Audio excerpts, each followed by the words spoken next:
আল্লাহ পাক রব্বুল আলামিন বলেন, ও আমার বান্দারা, যারা আমি আল্লাহর উপর ঈমান এনেছে, আমি আল্লাহ তাদেরকে ইখরিজুহুম মিনাজ যুলুমাত, আমি আল্লাহ তাদের পাপের অন্ধকার থেকে, মদের আড্ডা থেকে, জুয়ার আড্ডা থেকে, ক্যারাম বোর্ডের আড্ডা থেকে, লুডুর আড্ডা থেকে, পাবজির আড্ডা থেকে আমি আল্লাহ তাদেরকে বের করে নিয়ে আসবো ইলা নূর। আর আমি আল্লাহ পাক রব্বুল আলামিন তাদেরকে আলোর দিকে ধাবিত করে দেব। জোরে জোরে বলি সুবহানাল্লাহ। এখন আপনি আমাকে প্রশ্ন করবেন, হুজুর আলো বুঝলাম, কোন আলো? লাইটের আলো? না না না। দিনের আলো? না। চন্দ্রের আলো? না। সূর্যের আলো? না না না। এই আলোটা হচ্ছে আমার আল্লাহ পাক রব্বুল আলামিন তার ওই ব্যক্তিকে দিনের প্রতি ধাবিত করবে, ইসলামের প্রতি ধাবিত করবে। আমার আল্লাহ তাদেরকে দিনের মধ্যে প্রবেশ করাবে।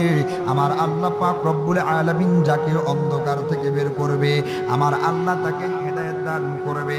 হেদায়েত দান করার পরে সেই ব্যক্তি জুয়া ছেড়ে দেবে, সেই ব্যক্তি ঘুষ খাওয়া ছেড়ে দিবে, সেই ব্যক্তি সুদ খাওয়া ছেড়ে দিবে, সেই ব্যক্তি জিনা করা ছেড়ে দিবে, সেই বেনামাজি নামাজ ধরা শুরু করবে, সেই বেরোজগারি বেরোজা রাখা শুরু করবে, সেই ব্যক্তি হজ করা শুরু করবে, সেই ব্যক্তি নিজের সম্পদ থেকে যাকাত দেওয়া শুরু করবে।